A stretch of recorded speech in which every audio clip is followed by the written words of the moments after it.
بسم اللہ الرحمن الرحیم۔ یہ ذکر ہے حضرت موسیٰ اور حضرت خضر کی ملاقات کا۔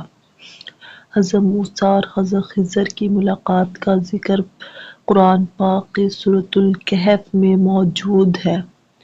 ایک دن حضرت موسیٰ علیہ السلام بنی اسرائیل کو خطاب کر رہے تھے۔ ایک شخص نے پوچھا، یا کلیم اللہ، کیا روح زمین پر آپ سے زیادہ کوئی عالم ہے؟ حضرت موسیٰ علیہ السلام نے فرمایا، نہیں۔ اللہ تعالیٰ نے ان پر وحی نازل کی، ہمارا ایک بندہ ہے جو تجھ سے زیادہ علم رکھتا ہے۔ وہ بندہ حضرت خضر تھا۔ اللہ تعالیٰ نے حضرت موسیٰ علیہ السلام کو حکم دیا کہ ان سے ملاقات کے لیے 2 مچھلیاں ایک ٹوکری میں رکھو، اور جہاں مچھلی گم ہو جائے وہی مقام حضرت خضر کا ہوگا۔ حضرت موسیٰ علیہ السلام نے اپنے خادم کے ساتھ سفر پر روانہ ہوئے۔ جب وہ 2 دریاؤں کے ملنے کی جگہ پہنچے تو مچھلی زندہ ہو کر سمندر میں نکل گئی، لیکن خادم بھول گیا بتانا۔ بعد میں یاد آیا تو واپس گئے، وہاں حضرت خضر علیہ السلام کو پایا۔ حضرت موسیٰ نے کہا، کیا میں آپ کے ساتھ رہ سکتا ہوں تاکہ آپ مجھے وہ علم سکھائیں جو اللہ نے آپ کو عطا کیا ہے؟ حضرت خضر علیہ السلام نے فرمایا، آپ میرے ساتھ رہ کر صبر نہیں کر سکتے، لیکن حضرت موسیٰ علیہ السلام نے وعدہ کیا کہ وہ صبر کریں گے۔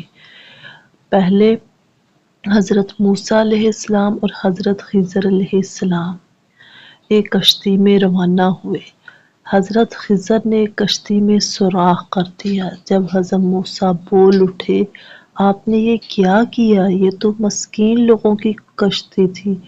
حضرت خضر نے کہا، میں نے نہیں کہا تھا کہ آپ میرے ساتھ رہ کر صبر نہیں کر سکتے؟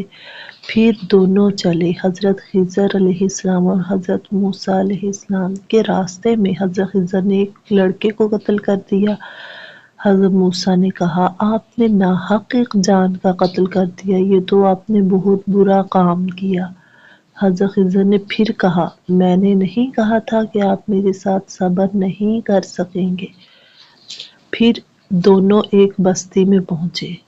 لوگوں نے کھانا پینا دینے سے انکار کر دیا، لیکن حضرت خضر نے وہاں دیکھا کہ ایک دیوار گری ہوئی ہے۔ حضرت خضر علیہ السلام نے وہ دیوار سیدھی کر دی۔ حضرت موسیٰ نے کہا کہ ان بستی والوں نے ہمارے ساتھ اچھا سلوک نہیں کیا، ہمیں کھانے پینے کو کچھ نہیں دیا، آپ چاہتے تو اس کی اجرت لے سکتے تھے۔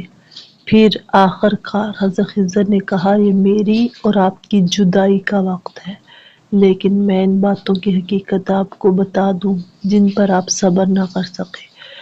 کشتی میں سوراخ اس لیے کیا تاکہ آگے ایک ظالم بادشاہ تھا جو اچھی کشتیوں کو چھین لیتا تھا، اس عیب کی وجہ سے وہ کشتی بچ گئی۔ پھر حضرت خضر علیہ السلام نے حضرت موسیٰ علیہ السلام کو بتایا کہ وہ لڑکے کو میں نے قتل اس لیے کیا کیونکہ وہ لڑکا بڑا ہو کر کافر بننا تھا اور والدین کے لیے وہ وبال جان بننا تھا، تو اللہ نے چاہا کہ ان کو نیک اولاد دے۔